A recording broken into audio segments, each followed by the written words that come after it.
right, good morning, good morning, good morning. This is Marsha Curtali, and I am going to be joined today by a wonderful guest, Miss Natasha Henry. But first, let's get some more music in here. Rising Above Challenges.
By the way, that music was composed by my nephew, and shout out to him. I love it. Like, I jam out every single time that I hear it. But anyway, so I am Marsha Kurtali, and I am your emotional wellness coach. And my goal is to help you navigate the complexities of life, the emotional complexities of life. We all have them, and we all are trying to figure out the best way to navigate them so we can live a fulfilled life. By the way, research actually shows that people who are more self aware, those people who are introspective, those people actually have a happier life, a more fulfilling life, a more purpose driven life. So, truly, you do want to get on this self awareness bandwagon. If you are that type of person who's looking for the opportunity to be your best version and to live a great life. And so today, Natasha and I are going to be talking about mental health. We're going to talk about how our mental health really affects other areas of our life, our emotional wellness, our physical wellness, our relationships with ourselves, with other people. And so we're going to talk a little bit about that. We're going to share insights from our personal experiences, and we're going to share what we had to do, some of the strategies we do not just one time, but over time, that to help us deal with mental wellness, emotional wellness. Um, and so those are the things we're going to talk about today. So, firstly, when we talk about mental health, are we as people, we are where there are layers to us. So we do have the mental side of us, our minds, then we have our emotional side, and our physical side, our spiritual side. And the thing is, we do better as people when all of those are aligned. So when our mind and body and spirit are aligned, we function at our optimal. We function best at those points. When we are disconnected in some way, shape, or form from our minds, from our emotions, from our bodies, it does cause a disruption. And that misalignment does have consequences.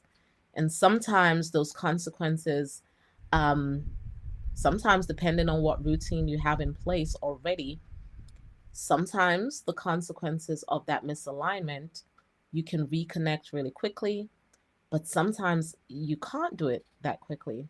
So how do you get through life when challenges show up that causes you to have some kind of disconnection from yourself or from reality?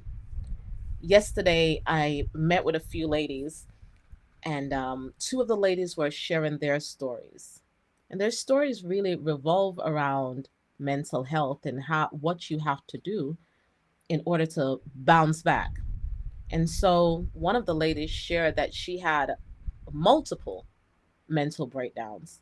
And you are not alone. I do want to share that with you. If you're a person who is experiencing that level of breakdown, I do want you to know you are not alone. All of us, no matter if we present ourselves as experts or we position ourselves as masters in our own field, all of us struggle from time to time with our mental health, with our emotional health, and sometimes with our physical health, and of course, sometimes with our spiritual health. So it doesn't matter who you are watching on social media, because I know that's where most of us get our entertainment and our information. It doesn't matter who you're watching. I want you to understand that everyone struggles from time to time with these types of things, with our mental health, with our physical health, with our emotional health. We all struggle. You are not alone. I do understand personally that when you are in a state of crisis, you can't always think about the fact that other people may have experienced this and they made it through, or that they overcame the struggles that you are going through. When you're going through those types of things, sometimes you feel isolated. Sometimes you truly believe you are the only person experiencing this and nobody else can help you. And I want to assure you that part of your self care is to reach out to people when you are in a state of crisis. And by people, not everybody, not everyone can help you, but the right people. There are professionals. If you do not have people in your personal life who can assist you and guide you and navigate you through that crisis, you may have to find a professional. So I have leaned into this emotional wellness arena now. I wrote Healing from Emotional Traumas 4 years ago and published it 4 years ago. And I developed a course, or wrote the structure of a course, to help people deal with their emotional traumas. But it wasn't until recently where I really decided I am going to walk away from teaching in public schools. So I've fired myself essentially from teaching in public schools to work in this field. And I feel very passionate about it. I feel strongly about my decision to go with what I feel is my purpose. And that is to help people to navigate the complexities of life. Because it could all be so simple, like Lauren Hill says. However, for many reasons, we find it complicated to navigate emotions, and our emotions can affect us. Now, some of the things that we're going to talk about today are coping mechanisms that you have to incorporate in your daily walk. They have to become a routine. And they say you need to do something for 21 days for it to become a habit. So when you're used to doing certain things, that they become a habit. So if you're going to replace those certain things, you also have to do those things enough times to replace those behaviors, those thoughts, and so on. So some of those things are going to be coping mechanisms that you must incorporate daily. Daily. Or you have to have a goal of how many times you're doing this per week, per day, per month. But honestly, you want to incorporate, especially at the very beginning of your journey, as many new strategies that's going to help your mental and emotional wellness as possible, and your spiritual and physical wellness as well, because all of it must align. There's another side that we don't often talk about, and I was reluctant to talk about for a long time, and that has to do with lab made medicine. So, or medicine, period. Because there is medicine that is going to help you, that's natural, and I believe that's medicine. And I believe medicine that's made in the lab, that's supplement. They supplement the natural medicine, because I believe everything from the earth is for our healing and for our benefit. So that's the first medicine. So we must talk about the importance of what we put in our mouth, like what we are eating, what we are drinking. We have to include that in the conversation when we are talking about um, healthy lifestyle. Additionally, we also have to talk about supplements. And by supplements, I'm actually talking about lab made medicine prescribed by your doctors. And the reason I call them supplements, I know some people, they absolutely live on these medicines. This is what they, this is where they get their health and wellness from. However, I think it's important to understand that they're just supposed to supplement your lifestyle already. So you have to make a change in your lifestyle and then use the medicine to help you, right? I do want to talk about this part because medicine, although we frown upon it, lab made medicine can, and I say we frown upon it because for a long time, after I was diagnosed with high blood pressure, I decided, nah, I'm not taking that. No, I'm not taking it. And because it conflicted with what I truly believe about earth food being our medicine. And I did not want to take lab made medicine. However, as the years have gone on, I've realized that actually lab made medicine have a lot of earth food in them. And I'm not promoting any of that. I'm not promoting it, but I am telling you there is a place.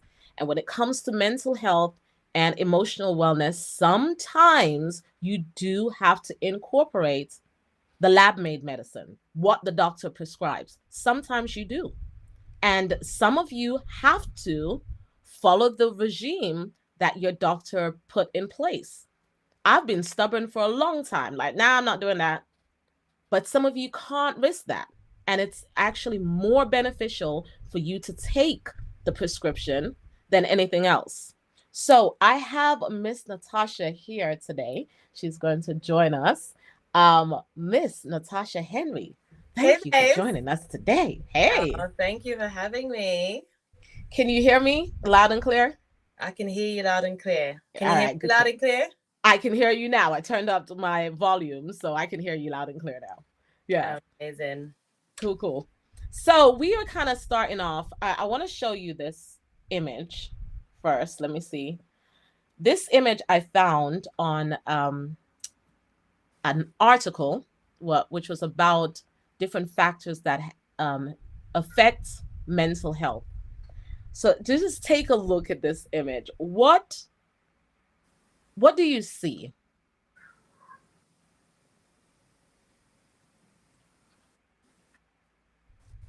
Different people with all sorts of things going on in their minds. The puzzle piece one stands out to me the most. Mm, And then equally, like the abstract paint one, mm. those two stand out the most. But then they all do one by one. Then you got the graph, which for me just kind of like makes me think of like overthinking, being too Ah, analytical.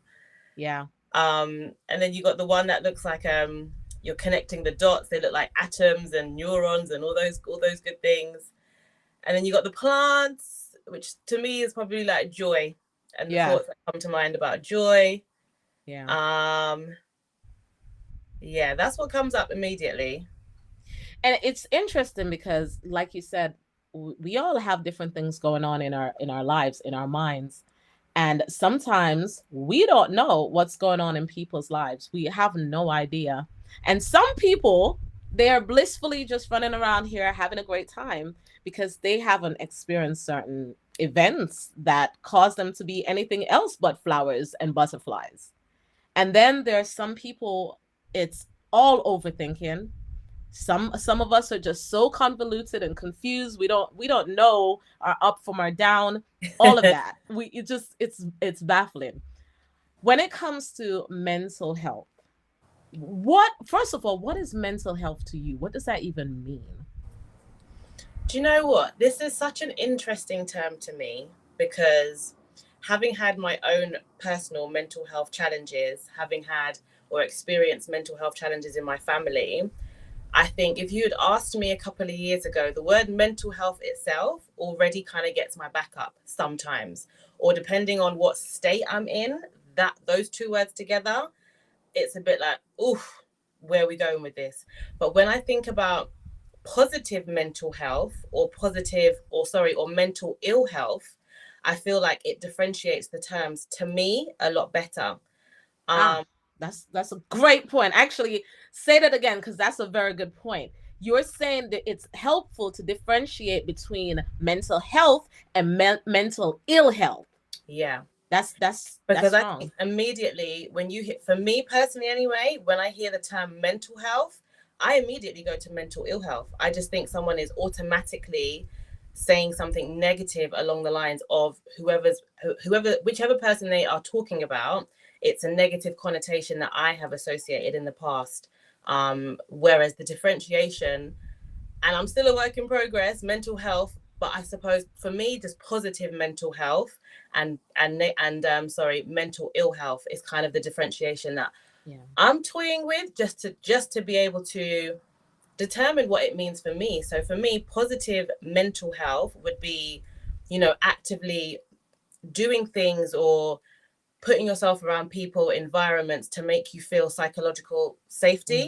Mm, mm, Whereas ill health is neglecting yourself, abandoning yourself, not really doing much self care, putting other people ahead of you or in front of you, prioritizing other people, and just pouring from an empty cup. So mm. for me, the positive mental health side of it is, actively making an effort to prioritize myself more, which isn't something that we're really told to do in society, especially as mothers. You're supposed to put your children first, and if you're a wife, you're meant to put your husband first and all that good stuff. But yeah, practicing actual positive mental health, like taking time out for me, like journaling, self-care. I love a spa day. I pray, I listen to gospel music, I work out. Like those are things that I feel over the last couple of years I've only really tapped into, because I didn't really know that you actually need to actively work on maintaining positive mental health.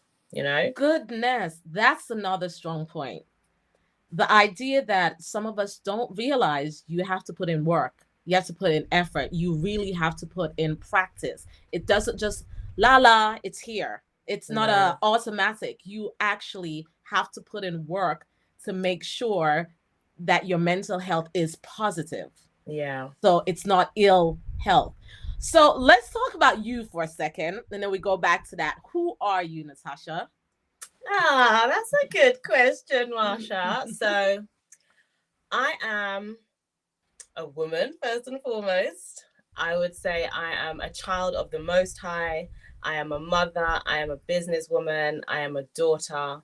I am a woman on a journey Mm, back to self. mm, I am learning to love myself, like myself, figuring out and discovering what I do like, what I don't like, what turns me on, what turns me off.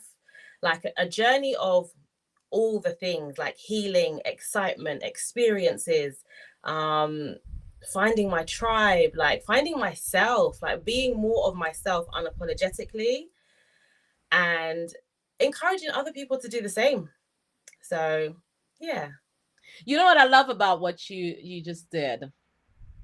I love that because a lot of times when people ask about who you are, people start with their accolades and their what they do for work.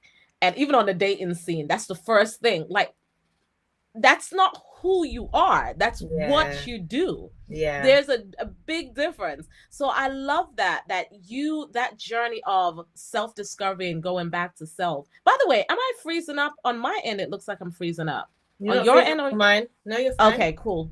On my end, I'm freezing. But it's that idea of who am I? And sometimes we can't answer that outside of the degrees, outside of the job description, outside of our role as mothers and spouses and this and that. Some of us have no clue who we are. We Yeah. we just do not. And I do love that for you. I love this rediscovering, and you said finding your tribe. What does Yeah. that mean to you? Oh, just there are souls, I believe, that are put on this earth that when we are operating at a certain frequency, at a certain level, when we've done just in general, to be fair, you're going to align with people of a similar frequency, plus or minus three. thereabouts. That's what I've heard in the past. And I just think I'm starting to realize and experience and feel there's just beautiful souls that are destined to come into your path, come onto your journey, and just really help you take the next step, help you to be a bit braver. Take you, for instance, Marsha. This is the first live stream podcast I have ever done, and I would never have been doing it if it wasn't for you. So thank you. And I totally want to come out of my comfort zone more. I totally want to be more visible. You know, I feel like there's a calling on my life. There's we've all had certain life experiences that have molded us and shaped us and helped us to become the women that we are today and the women that we are still to become. And I just think you can't do it by yourself. So there's a community, there's a group of people who are just destined to be in your inner circle, in your vortex, that are to help propel you to where you're supposed to go. So when I say tribe, it doesn't have to be family. It doesn't have to be blood related. A lot of the people that I am meeting at the moment that are speaking life into me or saying, Natasha, you know, I can't believe you can't see that you're supposed to be doing X, Y, and Z or whatever. I don't know from Adam, you know, like they don't look like me. They don't sound like me. Just people from all walks of life. So when I say tribe, I say those that really see you or see me, the woman that I am today, the woman that I can't even necessarily see, like they can see beyond, you know, the woman that I'm becoming, like they can actually see her sometimes more than I can see her. And they are willing to stretch out their hand and be like, baby girl, come on, like I've got the next step, or just jump on my back, like let's go and do the next bit together. So for me, that's what tribe is. Those that see you, they feel you, and like they just want to help you. There's nothing in it at all, but other than the fact that they know that they've got something that they can help you, impart in you, or share with you, and they're happy to do it and happy to see you move that bit more forward. I mean, from my experience, the tribe is not your family. They are choice family. You choose them or they choose you, but they're not always the people you're born into. Like the family, it's at least in my experience. But there is something about, and we're going to lead into this mental health or ill health part as well, health and in ill health, because for you to, even though these people are ready and willing to help you and assist you, and they can see something that you don't see, there is a part of you that have to be open to receiving it and accepting it without, because you know, you're like, without anything else, they don't have any ulterior motives. They really do see you and they do vibe with you, but there is something for those of us who have trauma, have experienced trauma on some levels, who do have some mental ill health. Even when we meet those people, it's not always easy to receive them or accept them. And that's from my personal experience. Me too. I'm gonna side eye you for a minute. I'm like, what do you want? What do you want? Like, for real, you know? And sometimes because you've been through certain things, that is the natural response. So if you've been through some stuff where you don't trust people, and these good people are coming to you and they are extending their hands and they're allowing you to grow and they're speaking life into you, what do you do if the voices in your head is saying, or they're saying to you, nah, bruh, they really want something from you. They want something. You know, what do you do? For me, Marsha, the best lesson or tool that I have picked up recently is the pause. Like really taking however long it takes to settle my nervous system. I always know when like I'm nervous or I'm feeling anxious because my heart beats really fast, or the mind is going like, everything is negative. It's immediate, like back is up against the wall, alarm bells going off in the head. It looks like the picture you put with like all the lines over here is doing all the things. And for me, it's just about bringing myself back down, whether it's I need to take a few deep breaths, sitting in the garden to ground myself, taking time to listen to gospel music, whatever it is that brings me back down, so that I can analyze the situation and be like, okay, what is reality? What is actually happening here? Is this an opportunity, or is this person trying to take the piss out of me? But Right. it's only in the space of being calmer and more collected that I can, really figure out or feel led as to which way I feel like the situation is unfolding. But yeah, trying to make a decision when you're first just like, it's like, no, it's not going to happen. Or you will probably just make the wrong choice. The wrong And to be choice. fair, not even necessarily the wrong choice, because I think all of our choices end up shaping us. But it's a choice that maybe if you were in a more regulated state, you may not have made that decision. I like that word, regulated, regulated state.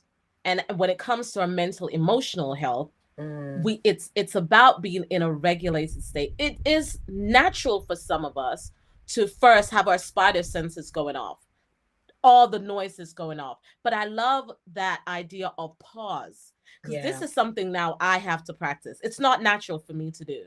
It's Yeah. natural for me to react when I feel a certain way, because I feel things deeply.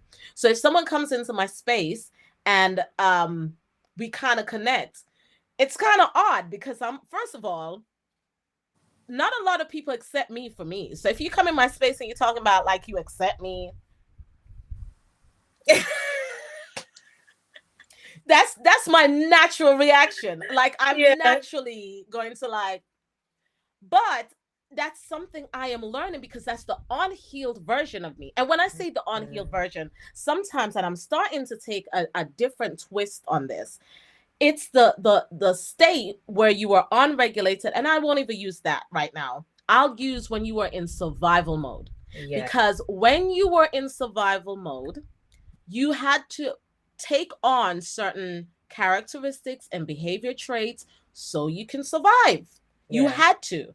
You couldn't just be willy-nilly out here accepting anybody in your space, because at that time you were just trying to get from someone just messed me over, did the worst thing to me, and I'm trying to get from that point to the next point. And you're Yeah. just doing the best you can. So that version of you, I really also think we need to honor that part of us that took us from that part where we were hurt to where we are now. Yeah. And for us to get to this part, yes, we had to incorporate some new strategies. But at that point, that's what we knew to do. It was the right thing at that time to do. But when you get to a more healed version of you, where you're not just operating out of this place of harm and distrust, because you had good reasons to distrust those people. You had good reasons to question that situation. You did. Valid reasons. But now you're coming out of that place and you're going into, because it's a journey, right? Life is a journey. It's not stagnant. So you're coming from that place and you're going into a different direction. Now that means you are going to have to question, and we talked about this on the podcast we had before, is that we have to question some of the thoughts that goes through our head, some of our reactions, some of our behaviors. And that's where the pause comes in. That's where the pause helps to say, okay, let me calm down first. Let me chill first. Let me relax first before I say or do anything. And that part back, is, girl. Yeah. What did you say? I'm sorry. That you cannot take back. That you cannot take back.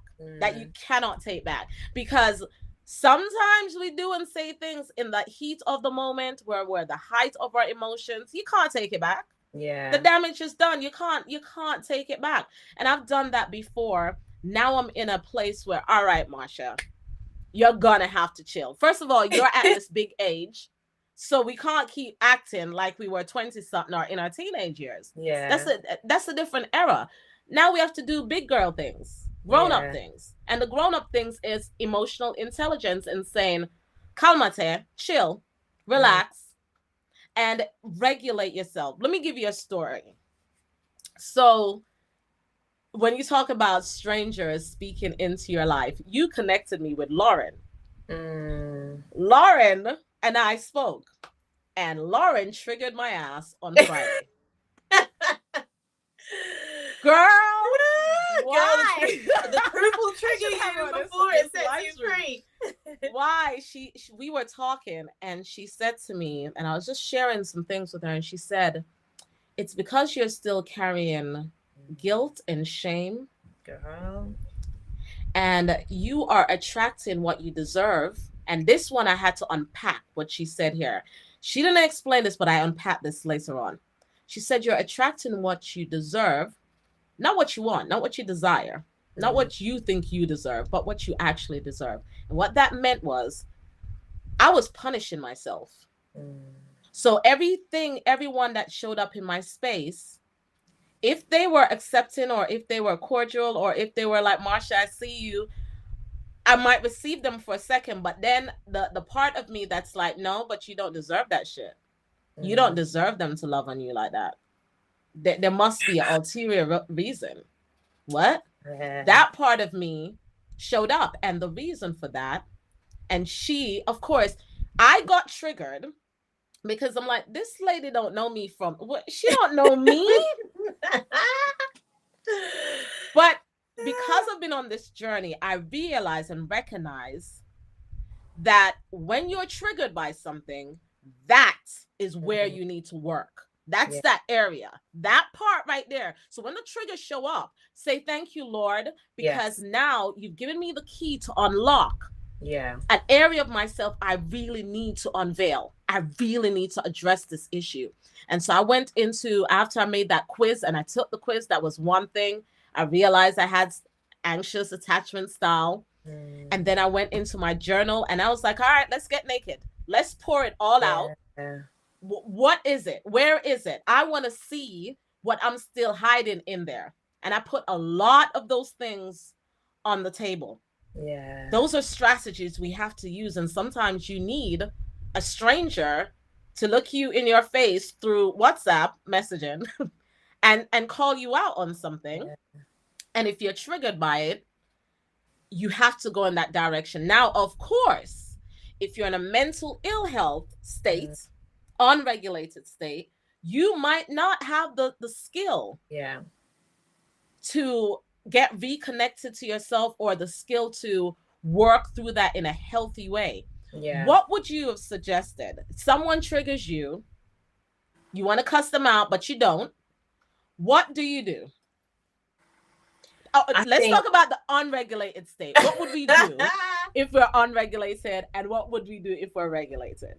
the unregulated version, exactly like you said, she shows up defensive, like ready for war. Like, you've called me out, you've no one's called you out of your name, but in your mind, where the unregulated version of you goes, you hear some next shit. Like, it's you don't hear the truth. Yeah, What you hear and what is said are two completely different things. So absolutely. you're gonna come with a charge, you're gonna come with an energy, you're gonna come on the defensive, when in actuality, what you said, this person is actually gifting you an opportunity to look at something that you have not healed. Ooh. Triggers are what, 1,000,000% now. I am aware that triggers are just lessons. They are showing us areas that we are still unhealed. Yes. You know? So the Trigger Trudy version, who knows? Unpredictable. The triggered version, the unhealed version of us, you don't know how you're going to respond. You don't know what your blow up is going to look like. You don't know whether you're going to want to put hands on people and get physical. You don't know if it's just going to be verbally abusive that you want to be with the person. She's probably just wild, like, and out of control, you know? Yep. So that's the unhealed version.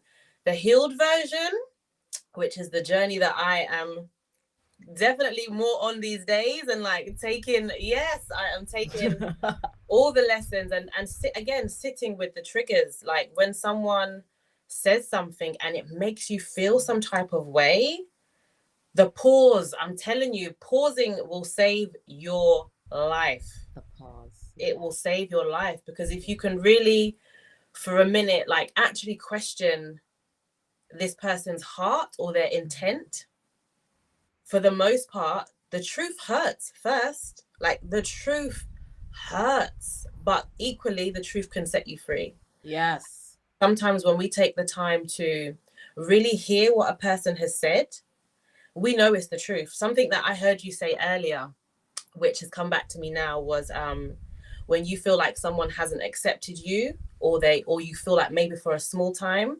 something that I've realized for myself recently is I will only look at people not accepting me completely because I don't accept me completely. So it's like, how can I expect somebody else to do what I'm not even prepared to do for myself? Yes. You know? Yes. Yes. Um, so yeah, just pausing and really being a student of yourself. And like yourself, I journal as well. Like sometimes I don't want to journal. Sometimes I do the most to avoid my journal. But when I'm really like wanting to just get to the root of something and have an understanding and have it not rule my life anymore and not make me reactive. I want to respond to people. And the saddest part is, Marsha, sometimes we react to the ones we love the most. So it's them that gets the brunt of, the things that we are healed Absolutely. from. So yeah, the Absolutely. pause, Absolutely. definitely journaling, and just being willing to go there. One of my friends, she talks about going underneath the bonnet, but not of the car, but of yourself. Like Yeah. you have to get in there. We Yeah. take our cars for an MOT. They get, the oil change, the water, the this, the that. Absolutely. The car can't pass the MOT, but what kind of MOT or checks are we doing on our emotional health? Right. Right. So Right.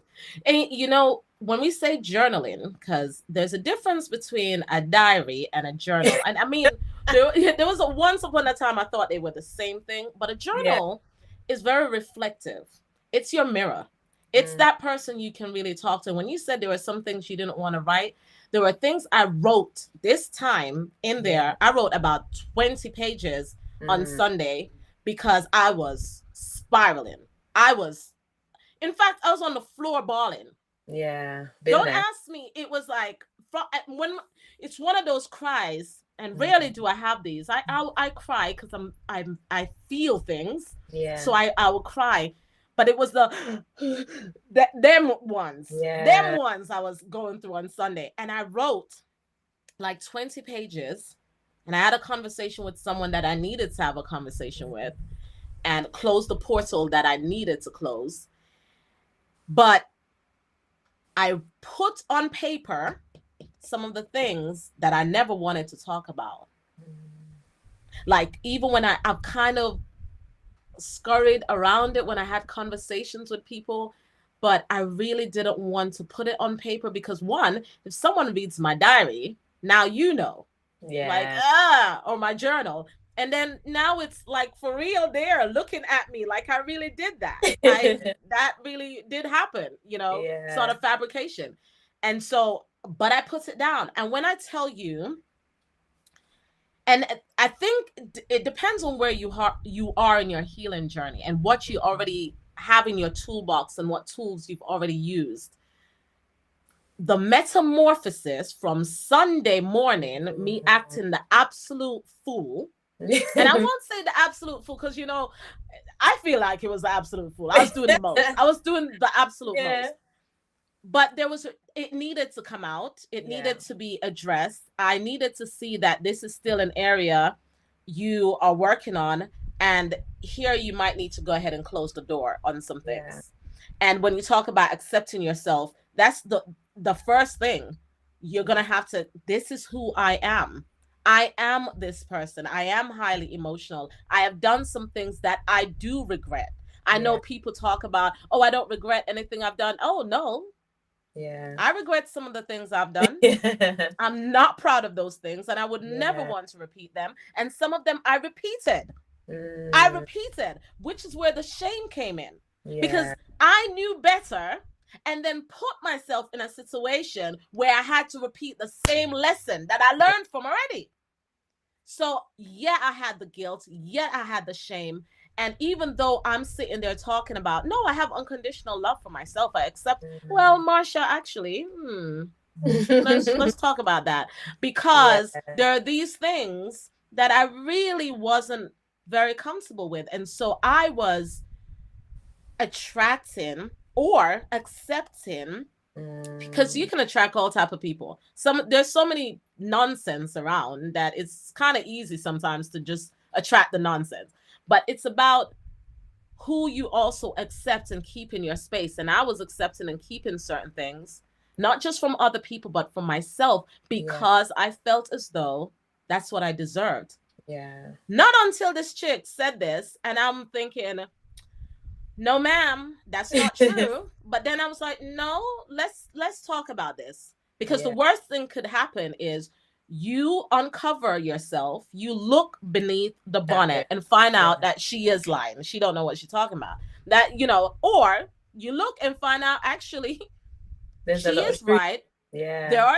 There are truths here that you need to Mm. address, and you address them. Yes. So you And you win, address them. You and you win. win. It's Yeah, a win. it's a Like, win. you see the stuff and now you know what to do, and you can address them. Again, though, some of us don't have the tools. Yeah. We don't have the mental capacity to actually, when we are spiraling, to say, whoa, whoa, whoa, sister girl, you're Mm, spiraling. You need to go for a walk. You need to go yeah. run. You need to work out. You need to journal. You need to listen to some music. You need to spray essential oils, burn a diffuser, a sage or something. Yeah. You need to talk. You need to Get the pray. get them crystals out, girl. To get the Do crystals. all the Some things. of us, we don't have those tools. So we Yeah. don't know, because like you said earlier, we just think mental health is just, it just shows up. I'm Mm, here and then that's so it go. no. Because you literally have to, just like your physical body, you have to work on it. You have to Mm, work on your mental health, keeping it positive. You have to work on, because all of those things that life throws at you, if you don't have the coping mechanisms, it will take you out. girl. Life will bully your ass if you let it. It will bully you. And you have to have enough coping mechanisms to say, oh, nah, not today. So what happens if someone is in a place, though, where they do not have the mental capacity, they don't have the emotional resilience to say, I am spiraling, Yeah. I am acting a little crazy right now. What do they do? Whew. We go in there, Marsha. Honestly, this is a. Oh. So I will start with saying that was me 2 years ago. I was that woman that did not have the tools, did not have the capacity. And to put it into context, a therapist that I had a little while ago, she gave me this beautiful analogy, and it's never left me, but it just helped me to understand, because I think the first thing in addressing mental ill health, or realizing that you're not positively in a mentally good state, is for me it was realizing we spend so much of our life trying to avoid the hard and the dark and the things that hurt us and the things that cause us pain. Like, if you think of Pandora's box and you think like all the negative stuff that you've ever had to go through, all the trauma, all the things that are, we claim, we label them as not good things. It was Yeah. bad, it was negative, it hurt, it was painful, it was trauma. All the negativity, let's just say we put it all into Pandora's box, and anything we don't want to deal with, anything that really caused us pain and hurt, we just lock it in this box. We never go back in this box. We just lock it. We put all the things. And my therapist said to me, Natasha, what happened to you 2 years ago was you had all the things in your box. The box reached capacity years and years and years and years and years ago. Mm. You then thought, you know what, this thing is never going to see the light of day. So you put it in the ocean, you dashed it in the ocean, you chained it, you did all the things, it went to the bottom of the ocean. You thought, right, it's done, don't have to deal with this, we can focus on the light, we can focus on the positive. And then one day, one small teeny weeny, very, it wasn't even a big thing. It wasn't even a big thing. And it just, maybe it flicked the box, it flicked the thing, and boom, absolutely all your underwear, all your dirty drawers, all the things, all the clean, the not clean, the things you've been hiding, the things like your diary that if anyone ever read, you'd feel shame for the rest of your life. Everything is now just floating on top of the sea. Ugh. And I feel like it was an explosion for me. It was literally a mental breakdown. I had a mental breakdown. Next month, it will be 2 years that I was hospitalized for 2 weeks. And whilst I can say it came from nowhere, it didn't come from nowhere. Right. Like, it Right. was years and years and years and years of, first and foremost, not realizing the importance of being aware of having a predisposition to mental ill health. So I will start by saying, if you have, for me, I knew my mom has bipolar, my gran was a schizophrenic. A couple of family members had dealt with anxiety, but for whatever reason, I was ignorant as day to thinking, okay, well, it's not happened to me yet, so it's probably not going to happen to me. And I was living life like I'm good, like it just won't, it's not going to touch me. But mental health does not discriminate. No, it doesn't. Or not at age, not at race, not at gender. It can happen whenever you. For me, I just got to a point of there was no more. I had nothing left. There was no more. I couldn't hold on and for any dear life. Like, I don't even feel like I let go. It was almost like my body was like, babes, we can't do this no more. Like, we absolutely cannot do this anymore. And it was just an absolute explosion. It was boom, like it was 0 to 100 real quick. And like I said, I ended up being hospitalized under the Mental Health Act, all the things. Like, my worst nightmare, having obviously experienced my mum with bipolar over the years, always going in and out of hospital, I had always said, you know, I just don't want that. I don't want it for anyone. Didn't want it for my mum, but I definitely didn't want it for myself. But one of the things that you said earlier is there's so much shame and guilt around some of the things that we've been through. People don't want to talk about it. Like, for me, in my family, you know, we just never really spoke about the amount of times my mum would be in and out of hospital. We never really spoke about how it made me feel or my brother feel, or, you know, family members around. And you don't really, the coping mechanism was you keep going. Okay, that's happened. Let's keep going. Like, you pick yourself up, you dust yourself off, and you keep going. And that is not a coping mechanism. Like, no, it's not a disaster. So I would say, first and foremost, don't be ignorant like I was. Like, if there is mental health in your family, just do some research. Like, for me, I found out not too long ago, you know, that meme, like, I was this years old when I found this. I was today.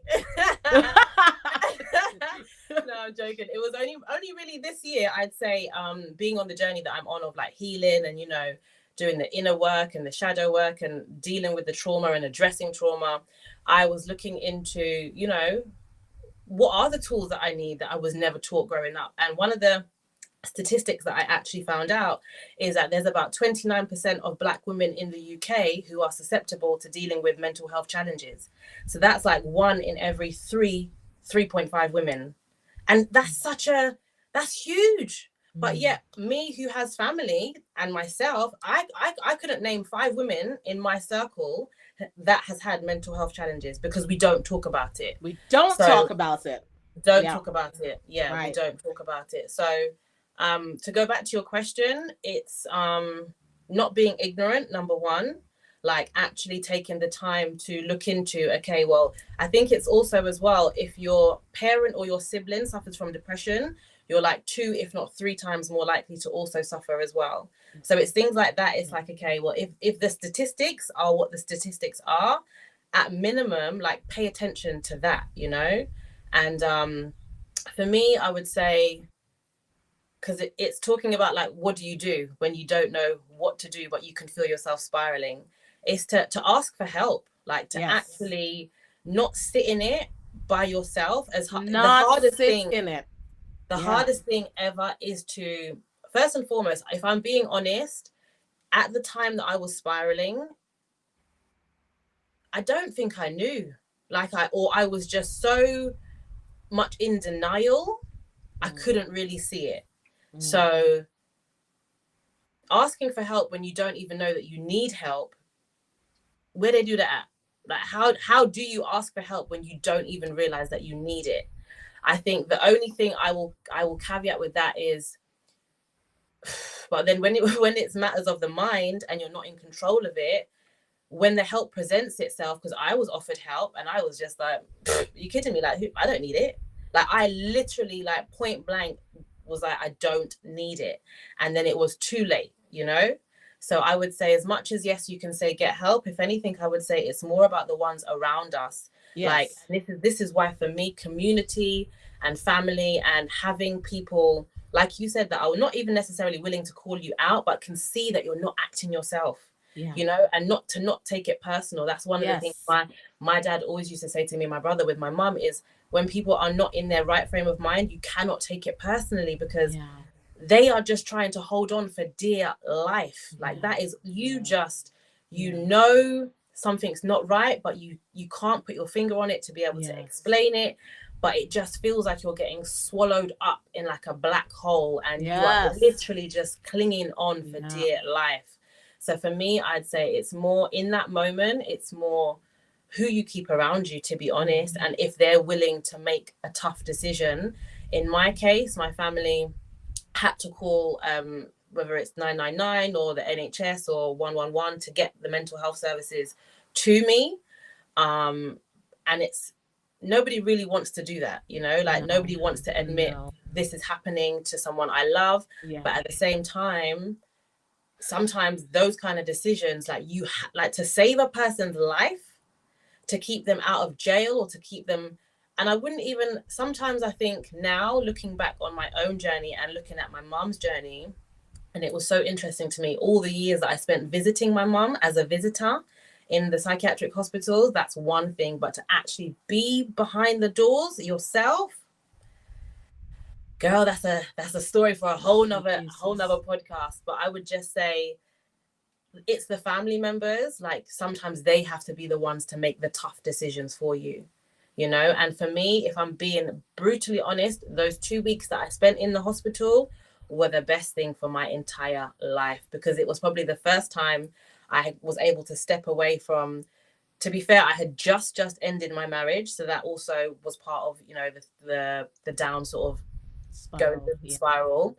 But also I was in a space of thinking that I was ready to deal with childhood trauma and address certain things. So there was just a whole load of stuff going on that I wasn't prepared emotionally, mentally. I did not have the tools at that moment in time to be able to deal with all the things at the same time. But I would say being in hospital was the best thing. It saved my life. Like it actually gave me the space. It gave me time to pause. I didn't have to be nobody's wife. I wasn't nobody's mum for those 2 weeks, which absolutely broke my heart, that part. But I also knew that being in that controlled environment to a degree, it was, I needed I needed structure. I needed regulating. I needed, you know, to know, okay, this is when I'm having my breakfast. For me, it was so interesting to me because I built the scheduling and the sort of life and the structure that I stick to now.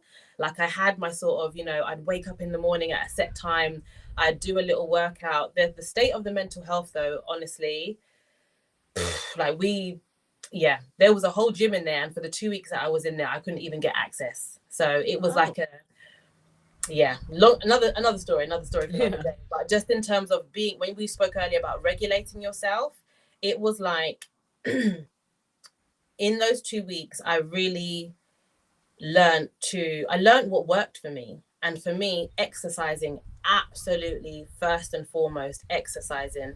Even before exercising, just waking up in the morning and saying thank you that I am alive. Because there are so many people that through, whether it's mental health or physical health, whatever kind of situation, they're not even here. So for me, first and foremost, like a spiritual win, I wake up, I pray, I say thank you. I might do what I'm grateful for, but just to have something that connects me to the source, the creator, our creator, God, whoever you want to, whatever labels, whatever attachments, the divine one, God, Allah, all the things, the universe, like just saying thank you. And I think in that, Marsha, you know, a Caribbean or West Indian thing is like, I'm grateful for a sound mind. I used to think, what on earth? Why do people say they're thankful for a sound mind? Girl, when I wake up in the morning, I am thankful for my sound mind. I know what it's like to not have a sound mind, and I give thanks every single day that I have a sound mind.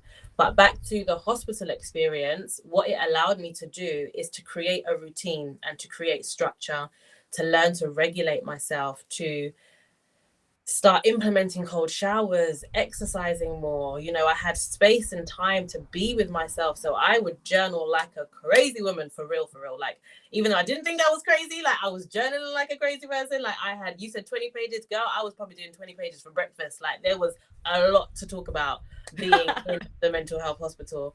But I think in all of it, it was just an opportunity to really be with self.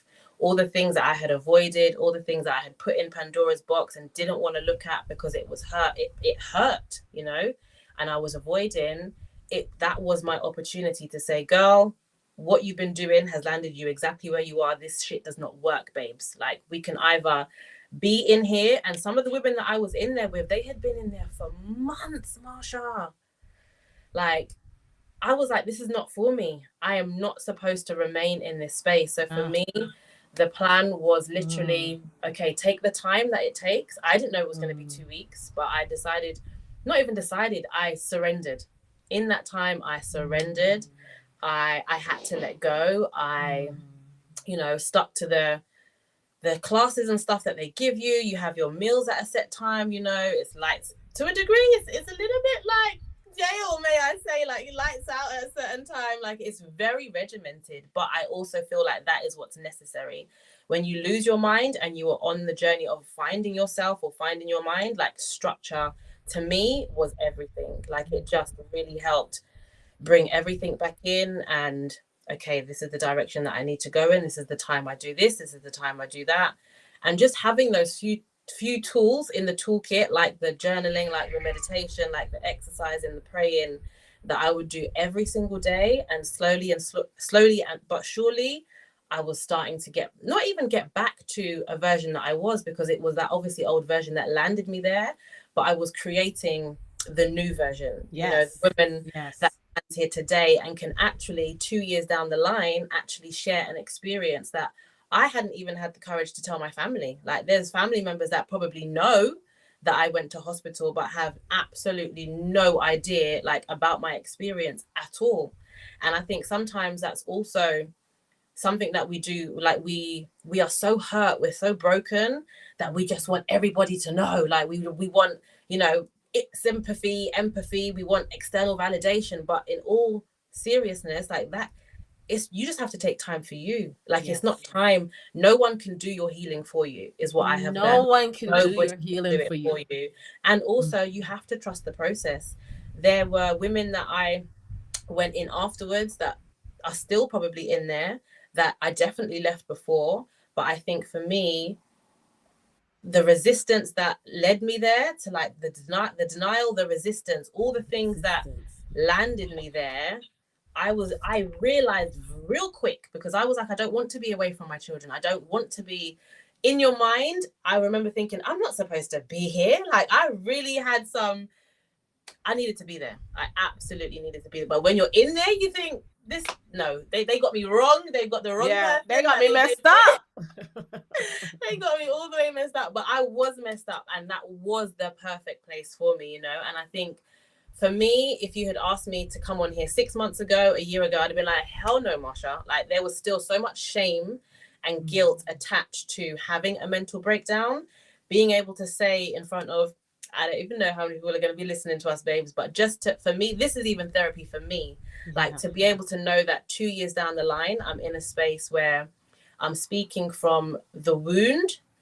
I'm speaking from the scar and not the wound. Not the wound. Not the wound. Because there's a difference. And I think being able to share that I am a Black woman. I am 1 in 3.5 women in the UK that have had anxiety. I've had depression. I've had a mental breakdown. I have had bingo. I've had the 3 major ones that you could have. I have had all of them, you know.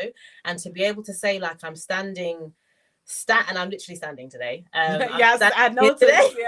Yeah. I'm standing here today, but this is probably like the happiest, the most joy, the most, like, spiritually, emotionally, physically, mentally, most stable that I have ever been. About to be financially, honey, because listen, when you clean up your emotions, that is one thing I am realizing. When you clean up your emotions, you process those emotions, you know, don't come from a place of people are out to get me or people are out to take from me. Like, you start operating at a higher level.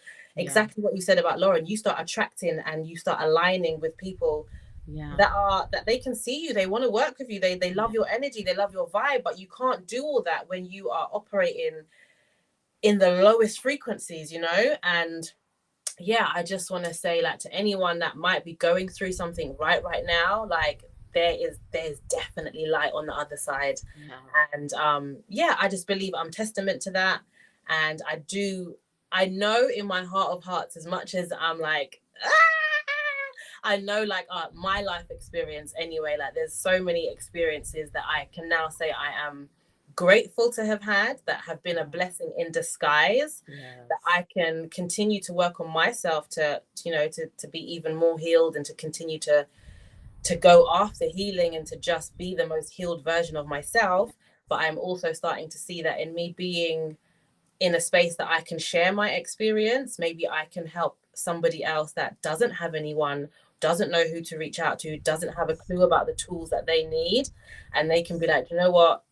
Okay, Natasha's had X, Y, and Z, or she's been through X, Y, and Z. Let me reach out to her. Yes. Like, Yeah. I'm more than happy for, yeah, if anyone is listening and they need an ear or a shoulder, or just to know like what to do. Or sometimes I think it's just knowing that there's someone there. There isn't anything always that people can do when you're really, really in the midst of losing your mind, or just like, going in your downward spiral.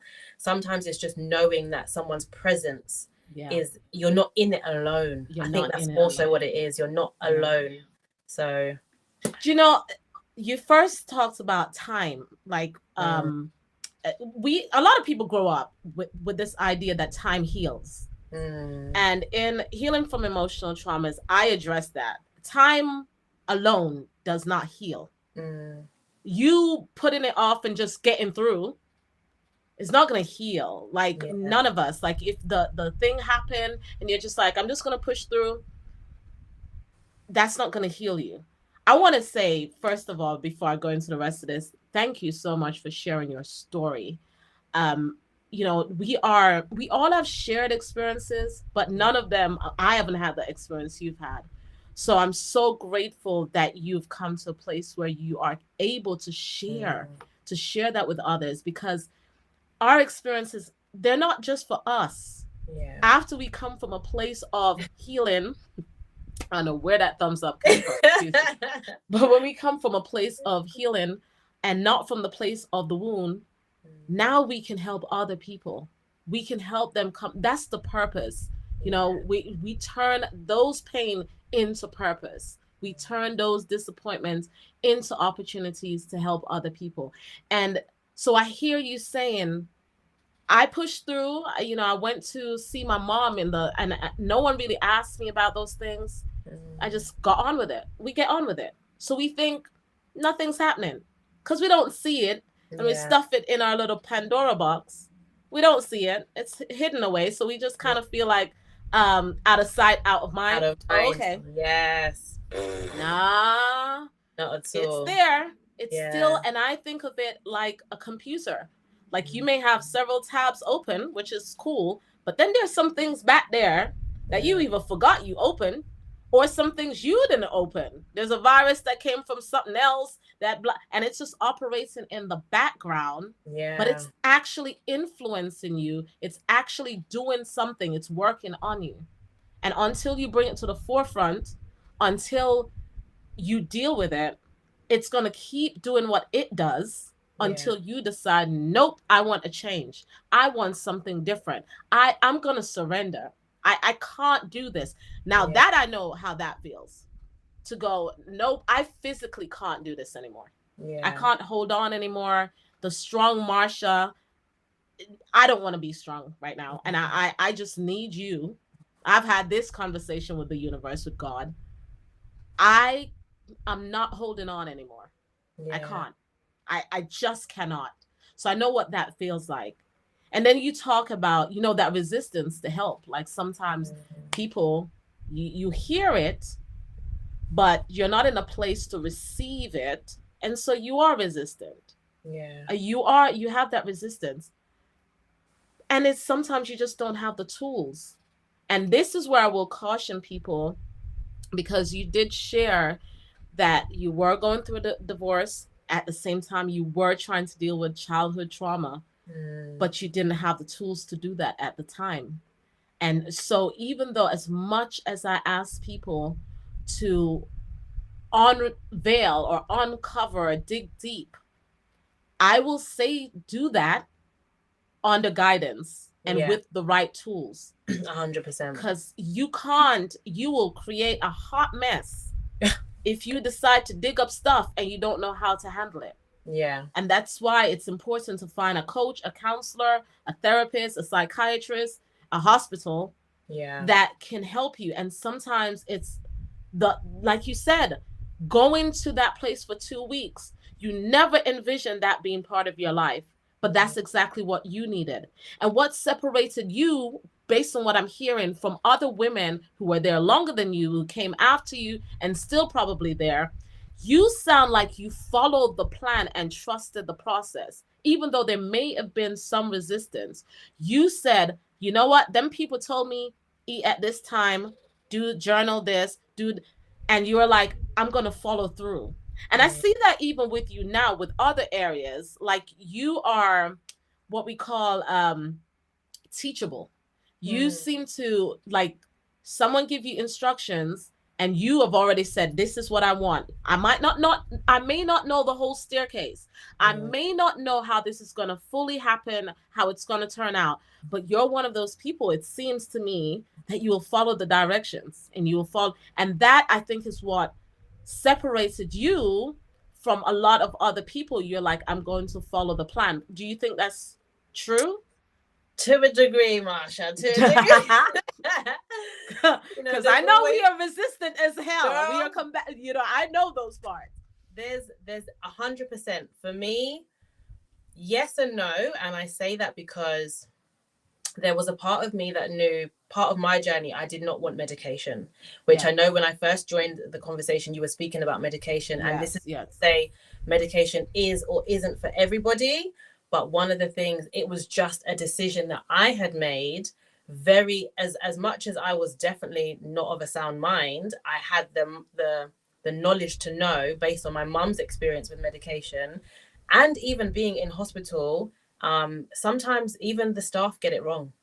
So for me, I was not prepared to be medicated. The reasoning for considering they didn't even have a diagnosis for me when I first entered the hospital, in my mind, I was like, you can't offer me medication if you don't know what the diagnosis is. Correct. Where they do that at, and how does that even make sense? Mess up your whole life. Yeah. And honestly, there were women. I'll give one example. One of the ladies that I was in the hospital with, she actually got sent to like the actual A&E because she had overdosed. Basically, they'd given her too much medication. So whilst, yes, to a degree, sometimes medication, 100%, whether you're like in a manic state and you need to be leveled down, or you're like really, really low and they need to bring you up to a reasonable level. But I think not having any knowledge or not looking into what they want to give you, and I think that has only come, the beautiful thing in terms of having experience with my mum is that me and my brother, we would spend a lot of time with doctors. We would do the research. They would say, we want to give your mum X, and we'd go home and Google, what does that mean? Or so there was already like a bit of knowledge I had in terms of, okay, we'll find out what the medication is for first and foremost. And I think I was still breastfeeding at the time because my son was super young. There were implications around breast. I was like, I'm not doing none of this. Like it doesn't make it make sense. Like for me to be fully on board, it needs to make sense. And for me, the medication that they were proposing, given they didn't have a diagnosis for me, it didn't make sense. So my thing was, okay, I'm gonna eat when you say to eat. I'm gonna sleep when you say to sleep. When you let us go outside and we get outside time, I'm gonna take up all the sunshine and put my feet in the grass and spend all my time out there. I'm gonna follow it to a degree, but for me, I just knew the medication side, that was not for me. So, and that I think is phenomenal. That's phenomenal, because I'm not that person. I was gonna say that I'm not that person who you tell to just do A, B, C, D, and I'm just gonna be like, okay, I'm not that person. I'm just not. I have some questions. I need to know. So like just with the high blood pressure, they're like, you're gonna have to take this, and I'm like, hold on. But what else do you have? Because I am not that kind of person. That's not. I think now of medication as a supplement to what I'm already taking as medicine, which should be food and lifestyle. Yeah. That should be the medicine. The earth food, the way you live on a daily basis. And this other thing should be a supplement to that. And I'm questioning what you're giving me because I really need to know. So I am yes, I think you should still question things. Even and I don't know how you were able to do that. Oh, you said you know why you did it because you already had experience with your mom. Yeah. You already knew that. You saw that part. So somewhere in there, you're like, yeah, I might Yeah. be out of my mind, but not Yeah. that out of my But that mind. Not that you far. ain't gonna do me like that. Yeah. Honestly, it's Yeah. and you know what? It's so interesting because exactly that. I was out of my mind because to be hospitalized, you have to be out Yeah. of your mind. But it's so I find the mind so beautiful in the sense Mm. of we're still hanging on. We're still like, like I'm not gonna get taken completely. Like I might be in my, in my black hole or whatever it is in the basement, but I'm not going all the way under. There was Yeah. still like a fight. There was still like I can see the light. Okay, this is for a season, but we're not going all the way there. So I just Let me think ask you something. Were you a Christian before? Like, were you in church or did you have faith or something like that before this event happened? yes, I definitely was in the church. I would say before even my mental breakdown, it was when my marriage was falling apart that I started wavering on faith, and I was like, God, if you are real, like, why is this happening? Um, and I'll tell you something, being in the hospital, I was probably singing my ass off. Like all the gospel songs just flooded back to me. Like it was so amazing how much my faith, I would say, and I'm Yes. so glad you said that. Yes. Also, in the moments that I couldn't do any more crying, I couldn't do any more feeling sorry for myself, I couldn't Yeah. do any more, thinking how the frig did I get here. Yeah. The only other thing that I would do, whether it's in the garden, in the restaurant or wherever, is just sing my praise and worship songs. Yeah. And the reason I brought that up because as you were talking about being in that darkness, when I had my miscarriage, it physically felt like I was in a dark place, like I was becoming encompassed with this darkness. I remember feeling that, and I also remember feeling like, nah, ma'am, you need to get up. You need Yeah. to physically get up and go do something. But as you were talking about that, even recently with my ex-husband passing away and we having to move back to the UK and all of these things operating on autopilot and feeling like, okay, I don't know how I'm doing this. I'm crying more than I am smiling at this point. Yeah. But I do remember in all of that, there were things what our church used to call groundwater. There are things within you that your Mm. faith had solidified, that even though when you're going through these crises, they give you the hope. Even Yeah. though you're in darkness, there is a glimmer of something. So Yeah. it's like you're out of your mind, but there's this other part of you that's Yeah. like, you got this, you're going to make it through. You're going to make it through. You're going to make it through. And it's important for us to understand that, like, we can't always rationalize faith and rationalize the spiritual side of us, but I do know it plays a role. It played a role in my walk, in my journey towards Yeah. healing. It's still playing a role. It may not look like it did when I was going to church so many times a week. It doesn't Yeah. look like that because I don't do that anymore. But there are certain spiritual practices you have to have in place because it's in the moments like this where your mind and your body is like, I can't, where Mm. that part of you is going to lift you up and push you through. When the medication can't even help, because there are people who go on the medication and that doesn't help. There's so many aspects, but I do believe, and I didn't even plan on saying that part, but I think that is a significant portion of Yeah. our healing journey, of our resilience, of our ability to rise. And Yeah. that may be what separates. We need that hope. We need something Mm. to hold on to. We need that anchor. And that may be what separates some people from them rising and from them staying in the same Yeah. spot, in the same position. So we're going to head off. But if you had to tell people three things they had to do, they are, and I know you said, like, when you are, if you don't have the tools and sometimes you're spiraling, you don't know you're spiraling. If you Yeah. don't, you may not know you need help because you may not have those things. But how can a person recognize, how can we help someone become aware that they are in an unregulated state or they're in a state of crisis? How could we help them to do that? And how can we help them to accept where they are so they can get in alignment, so they can get the help that they need? I think first and foremost, when I look back now, and I think the journey leading up to me being hospitalized, I definitely wasn't sleeping much, if anything at all.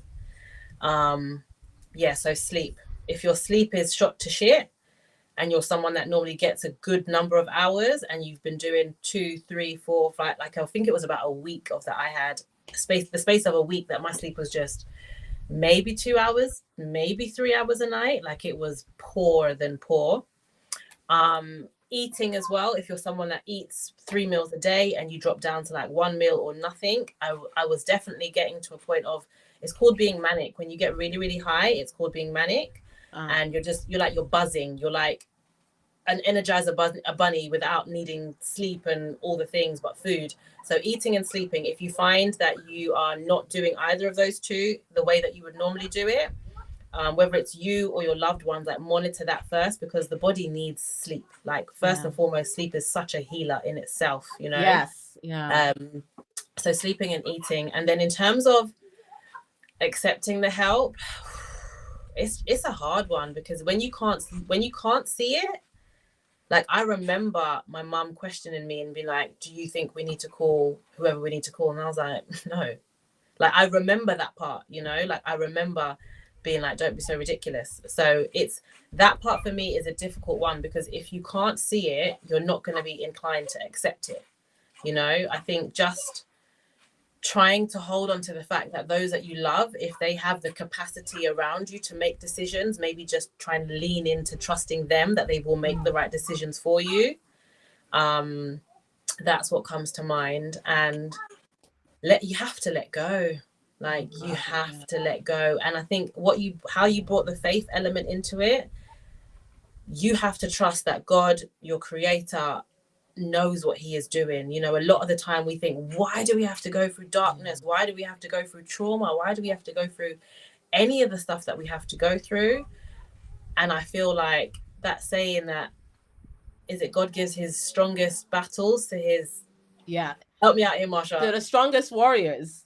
To the strongest warriors. Like to become the women or the men that we are called to be, you got to go through the trenches. You know, you've got to, there's no way we would be able to have this conversation today and speak on the things that we have shared without both of us having the life experiences that we've gone through. So I think something else that I've heard people say before is not why me, but what for. So just knowing that there's a bigger purpose, there is a reason always behind the hardship and the lessons that we have to go through, and just surrendering and knowing that even when you don't know in this moment in time that is happening what is going on, just knowing that there is light at the end of the tunnel. Like you will grow through it. You will not be the same person at all on the other side of it. And I think the biggest and the thing that gives me the most joy is in learning to not hide and suppress, and not as much, I will say, because you know it's still a journey, but just in terms of like allowing myself to feel all the emotions, it has given me like the joy and the happiness that I get to experience now. It's like I thought I was suppressing sadness and anger and, you know, all the negative emotions, but really you're suppressing everything, all of it. Your capacity to experience joy and to have happiness, all of it. Now, you experience the lowest lows, but then you experience the highest highs. So now like my joy and my love and my happiness is just, it feels new. It's like, what was I doing for like 36 years before? Like the level of joy and stuff I have now, mind blowing. And this is the part of healing that I want to emphasize to people, because when you are going through it, you don't realize that there's another side. Like life is not just about suffering. Life is not just about overcoming obstacles and hurdles. Life is not just about pain and trauma. It's not. The purpose of healing is it's our bridge to the other side where it's joy and peaceful and fun and it's passionate and it's alignment and it's all the good stuff. And it's there for us. But we have to get across that bridge. We have to, because life is gonna life. Life is gonna do its thing. Yeah, for sure. It's gonna do, and you have to do your thing. And part of doing your thing is to say, I see you, but here's what I'm going to do. And I know sometimes we're not in that state. We're not there yet. We can't see there's a problem. But as you said, when you are in an unregulated state, even though you're thinking, oh, I don't need help, I think an indication is what's going on around you. Like, is there chaos happening around you? Yeah. Are you miserable most of the time? Are you causing misery most of the time? Like, look at the fruits. Look at what's happening around you, in you and around you. Yeah. And that should be an indication. Go ahead. On that point, Marsha, which is a big deal. For me, I found exactly what you're saying, my environment. If your space is a tip, like if your environment is untidy, that is definitely going to be a reflection of what is going on in your mind. Yes. So me, if I've taken too long to put new iron sheets on the bed, these are all the things, like the things that you do normally, if you notice that you're not doing them anymore, or you let certain things drop by the wayside, if you're really, really clean, normally really, really tidy and organized, and all of a sudden you look like you're living in squalor, like those are signs as well that things are not heading in the right direction. And I definitely think like your space, your environment, it has such an impact on your mental state. Absolutely. Absolutely. In my house, I have so many plants. And the reason, because plants somehow elevates my vibes. Like, I love seeing them. I have a plant by my bed. I have plants everywhere. In my bathroom, I have plants all over my office. That's one of my things. Like, my environment has to be clean. I don't like a lot of stuff. I don't like a lot of clothes. I don't like a lot of shoes. I don't like a lot of things. Even though I'm into fashion and I love those things, some of the times I buy things and send them right back because I don't like having... Huh? Oh, you freezing? Oh, or I'm freezing. Nope. Oh, okay. I thought you were freezing. So like, I don't like... Oh, but yeah, I don't like having a bunch of things because it just makes me feel very cluttered, and I just don't like it. I like my space to flow because it just feels better for me. So you're right. Your environment is an indication, and some people do feel like, you know what, I can be messy and I can function in that way. Oh, okay. Girl. Cool. Okay. One little feng shui tip I picked up along the way was, if you move, not just move, but whether you like take out or just organize, I think it's 27 items in your space, like energetically you will feel the difference. Yes. Absolutely. That's the thing. You absolutely feel the difference when you clean your house, when you move things about, when you get rid of things.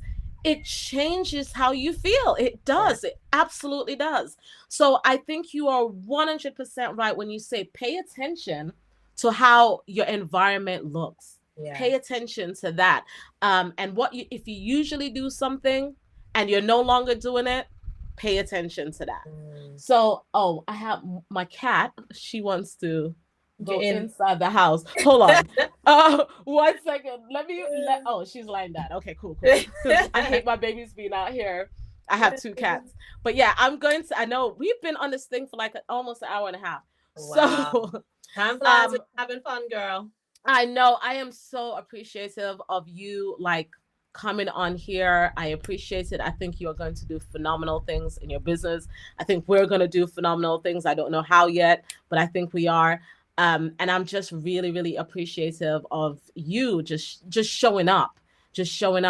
And for those of you who are listening, you can find Natasha on Instagram. Tell us where they can find you. So on Instagram, it's I am Natasha Henry.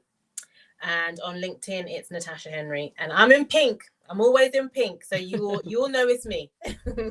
And I am Marsha Curtali on all the platforms. Right now, I'm definitely leaning into the coaching, emotional wellness coaching. So if anyone out here looking for someone to have a conversation with, you want to have a clarity clarity call, you can schedule that with me. Natasha's also said she's available if you just want to have a conversation. But yes, and my book, Healing from Emotional Traumas, is available from my website. And there I provide like other tips that you can use, like music therapy. Music is therapy. So choose the right music. Choose the right music with the right frequency, because music can be very healing as well. So with that, we are going to head out. I am Marsha Curtali, and this is Miss Natasha Henry. Thank you so much again for joining us. I appreciate you. Thank you, Mama. See you later. Bye. Bye.